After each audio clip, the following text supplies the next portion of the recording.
My uncle left me his truck. It wasn't much, but he taught me everything I know under that hood. At the reading of the will, my cousin stood up and said he meant me. That truck's always been mine. My aunt nodded. He called you the soft one, she said. You wouldn't use it, right? I fought it. I showed emails, pictures, my uncle's handwriting. They still went to court. They won. A month later, I drove by a junkyard. The truck was there, stripped, smashed, gutted. Part of me went silent that day. Last week, my cousin messaged me, asking for help fixing his car. When I was 8, my Uncle Ray handed me a wrench and said, "You hold the flashlight, I'll do the rest." That was the beginning. Every Saturday, Mom dropped me off at his garage in Bloomington, Indiana, a half hour before noon. She worked weekends. Uncle Ray became my weekend dad. I never asked for that, it just happened. My real dad left when I was 5. I remember the night he slammed the front door and never came back. Ray never mentioned him. He didn't need to. Ray ran a tiny auto shop near the edge of town. It was nothing fancy. Cinder block walls, a leaky roof, and a pit in the floor we called the Beast's Mouth. He fixed up old engines, most of them American-made.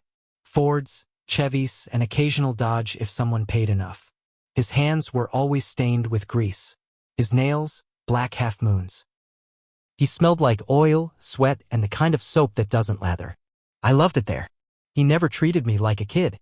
He showed me how to listen to an engine's rhythm, how to feel vibrations in the wheel, how to tell a bad alternator from a battery issue. We'd finish up around 6, grab burgers, and talk about cars like other people talk about movies. That garage raised me more than any classroom or Sunday sermon. When I turned 16, Ray tossed me the keys to his 1994 Ford F-150. Flat black, rust along the wheel wells, a torn bench seat. The radio barely worked, but it had soul.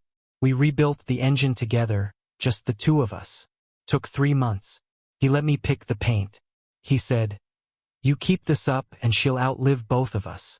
I thought he was kidding. Ray never married. No kids.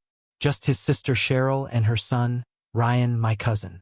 Ryan and I never really got along. He was 2 years older, always slick with words, always had a new phone, new shoes, something to show off. He never came to the shop. Didn't care about cars. Once, when he was visiting for Thanksgiving, he asked Ray why anyone would waste time fixing something old. Ray laughed and said, "Because we're not all made to throw things away." Ryan rolled his eyes. Fast forward 10 years. I'm 26. I'm working part-time at an auto supply shop and fixing cars on the side. Ray and I still talk every week. He gets slower, a little quieter, but he's still working. Then one morning I get a call. Ray's dead. A stroke. No warning. He died alone in his apartment above the garage. I didn't cry at first. I just sat on my couch, holding my phone, staring at the wall.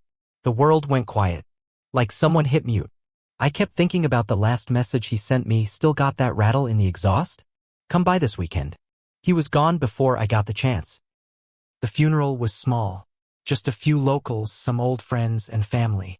Cheryl cried loud and dramatic. Ryan didn't say much. Just stood there in a leather jacket, looking bored. 2 weeks later, I got a call from a lawyer. Ray had left a will. He asked me to come to the reading. I showed up with a binder. I had emails, pictures, even a handwritten note from Ray telling me to take care of the truck. I was nervous but hopeful. The truck mattered more than anything. It was all I had left of him. The lawyer read through most of the will. Some money left to charity. The garage to be sold. Then he said, "To my nephew, I leave my 1994 Ford F-150 for all the years he spent by my side." I exhaled. That was me. I was the one who spent years beside him. But before I could say a word, Ryan stood up and said, "That's mine." I blinked. "What?" And Cheryl nodded. "He meant Ryan. He always called you the soft one. He wouldn't want someone like you with that truck." I stared at her. My ears were ringing. The lawyer looked between us, confused. "There's no name. Just nephew." That kicked off the worst 3 months of my life. Cheryl and Ryan hired a lawyer and filed to claim the truck. Said I manipulated Ray. Said I coerced him when he was old and sick. They said the bond one had with him was unbalanced. Like I was some desperate charity case. I brought everything I had. Emails, pictures of us working together. Even a signed note from Ray. Don't forget to check the oil on your truck. Dated and everything. Didn't matter. They had money. I had nothing. Their lawyers spun stories. The judge ruled that since the will wasn't specific, and since Ryan was technically also a nephew, and I wasn't a direct heir, the truck would go to Ryan. I remember standing outside the courthouse. Ryan looked at me and smirked. Guess he didn't want it going to someone weak. I walked away. I didn't say a word. 3 weeks later, I was driving home and passed Pickens Auto Salvage. I wasn't even planning to go that way. Just missed my turn. Out of the corner of my eye, I saw something familiar through the fence. I pulled over. There she was. My truck. The hood was gone. Doors missing. Frame bent. Engine stripped. Paint scratched raw. Tires gone. Windows smashed. Gutted. I stood there, my hand on the fence, staring at what used to be my Saturdays. What used to be me and Ray. They stripped her. They killed her. I didn't cry. I didn't scream. I didn't even breathe. I just turned around and went home. That part of me, the part that believed in fairness, in family, died right there on that lot. A year passed. I moved on, sort of. Picked up more side work.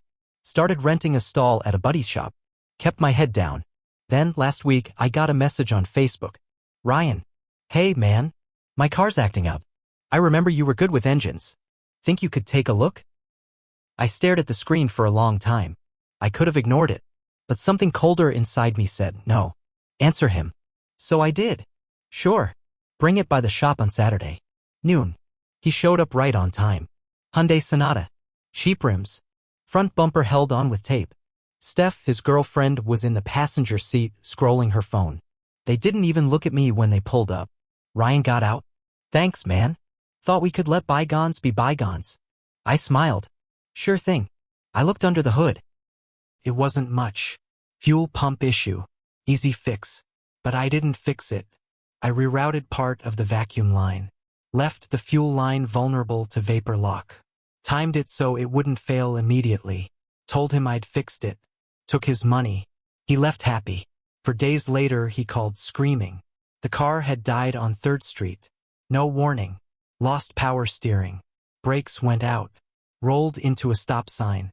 Clipped the back of a truck. Nobody was hurt, but it was enough damage to total the car. Insurance wouldn't cover it because of neglect. I let him rant for a minute. Then I said, maybe you should ask your mom. After all, I'm just the soft one, right? Then I hung up. I don't feel better, but I don't feel worse. I just feel quiet. It didn't take long for word to get around. Bloomington's not a big place. Dave, the guy who owns the garage I rent from, pulled me aside a few days later. You did something to that kid's car? He asked, arms crossed. I looked at him. Why? His mom came by the shop. Said you sabotaged it. Said they're thinking about pressing charges. I kept my voice calm. You believe that? Dave stared at me for a second, then shook his head. No. But be smart. Cheryl's got money. She could make life hard for you if she wants. I nodded. Thanks. Inside I was boiling. They wrecked Ray's truck for nothing. Scrapped it like it meant nothing. Then they came back, asking for my help like I was some idiot with a tool set. And now they were playing the victim? That night I started digging. I found Cheryl's property records. She owned 3 rental homes in town. One of them, ironically, was the same house Ryan and Steph had just moved into. A foreclosure she'd picked up cheap. I did some checking. The place had code violations from before they moved in. Electrical stuff, plumbing. Nothing too serious yet, but I knew what I was looking for. I made a few calls. Talked to the city. Talked to an inspector I knew from a job I did last fall. 3 weeks later, that house was red-tagged. Unsafe conditions. Mold in the basement. Improper grounding on the main panel. Ryan and Steph had to move out. They didn't know it was me, of course. Not yet. But that wasn't the end of it. 2 nights after they got the eviction notice, someone slashed 2 of my tires outside the shop. I had a camera facing the lot. I checked the footage. It was Ryan. I made a copy. Saved it. Didn't call the cops. Instead, I posted the video online. No words. Just the video. People recognized him. By morning, his job had let him go. He worked part-time at a dealership doing basic maintenance. They didn't want the drama. Cheryl showed up at the shop again, screaming. Dave made her leave. I thought that'd be the end of it. I was wrong. One night, about a week later, I came home and found my apartment door cracked open. I froze. Inside, someone had been through my stuff. Nothing missing, but drawers open. Pictures flipped. The only thing taken was the framed photo of me and Ray standing next to the truck. Both of us grinning, grease on our faces. They left the frame, just took the photo. That hit harder than the tires, harder than the court, harder than the junkyard. They wanted me to know it was personal now. So I made it personal too. I had old files from Ray's shop, paper receipts, tax records. He never trusted computers. I remembered something odd. Years ago, he mentioned lending Cheryl money to save her house when her second husband left. I went through the boxes. Found it. A hand-signed loan agreement. $10,000. No payoff listed. Dated and notarized. It wasn't much, but it was legal. I called a lawyer. Told him everything. Asked if we could enforce it. He smiled. You absolutely can. We filed a claim on Cheryl's home. The one she lived in. Not the rentals. Hers. She got served 2 weeks later. Now the storm was really starting. The day Cheryl got the notice, she lost it. She showed up outside the garage again, only this time she wasn't yelling. She was calm. Too calm. You think this is over? She said. You think you've done something smart here? I didn't answer. She stepped closer. I know things you know. About Ray. About you. I stared at her. Like what? Her lips curled. Like how you weren't his real nephew. My chest tightened. What? He wasn't your uncle by blood. He was your mom's stepbrother. No DNA. No legal claim. So all the crying you did in court about family, just theater. I stayed still. I didn't blink. She turned and walked away. Enjoy your little victory. Let's see how long it lasts. I knew she was digging. I also knew she wasn't lying. I'd heard whispers growing up that Ray was technically only mom's stepbrother from her dad's second marriage. I never cared. Neither did Ray. We were close, and that's what mattered. But Cheryl knew the court had taken their side before. She was trying to rattle me again. Maybe scare me into backing down. It didn't work. Instead, it pushed me harder. I kept digging into Ray's records, looking for anything else. I found a letter buried in a folder marked private. It was from Ray to his lawyer, written 2 years before he died. In it, he wrote that if anything ever happened to him, he wanted me to have the truck and anything else he left behind. It wasn't signed, wasn't witnessed, but it was in his handwriting. Then I found something else. A folder labeled Ryan 2018. It had a police report in it. Ryan had been picked up in college for driving drunk. He crashed into a parked car and fled the scene. Charges were dropped after Cheryl paid off the victim and the cops lost the footage. Ray had a copy of the report. There was even a letter he'd written Ryan. You screw up like this again, and I swear I'll make sure you never touch my truck. It all clicked.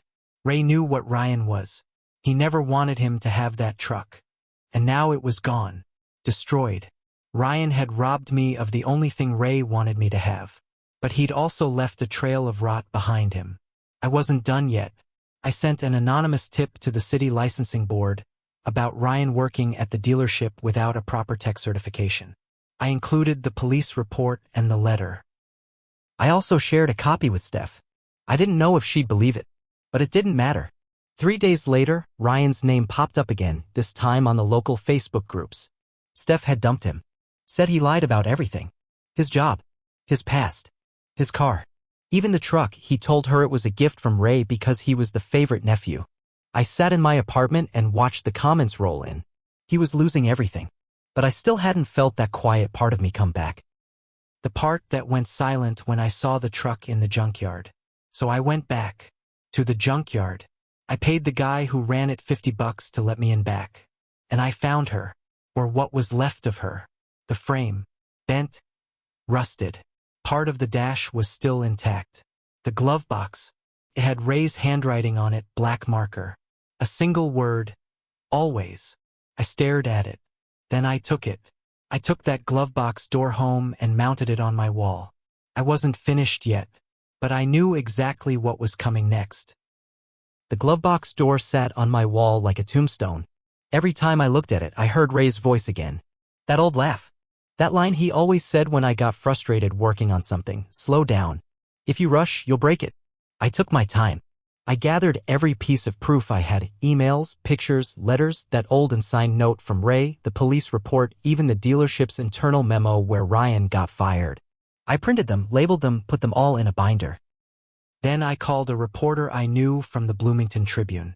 Her name was Sherry. I'd fixed her radiator once and she owed me a favor. She came by, and I told her everything. No lies, no drama. Just the facts. She took photos of the glove box door, of the binder, of the junkyard lot where the truck had died. A week later, the story hit the front page. The truck that wasn't. A nephew's fight for the one thing that mattered. She didn't name Cheryl or Ryan directly. But everyone in town knew who they were. The fallout was fast. Cheryl's rentals started losing tenants. People didn't want to rent from someone who'd steal from her own dead brother. Her name was trashed online.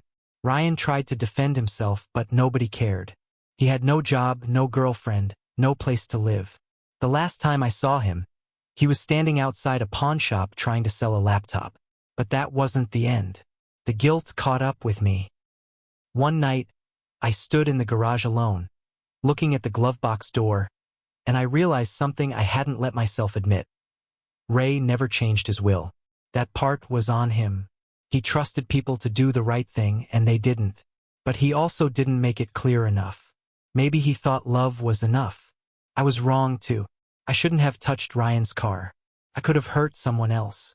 I knew it when I did it, and I ignored that part of me that cared. So I wrote a letter to Cheryl. I told her everything I'd done. I didn't ask for forgiveness. I didn't justify it. I just laid it out. Every dirty trick, every tip I sent, everything. She never responded.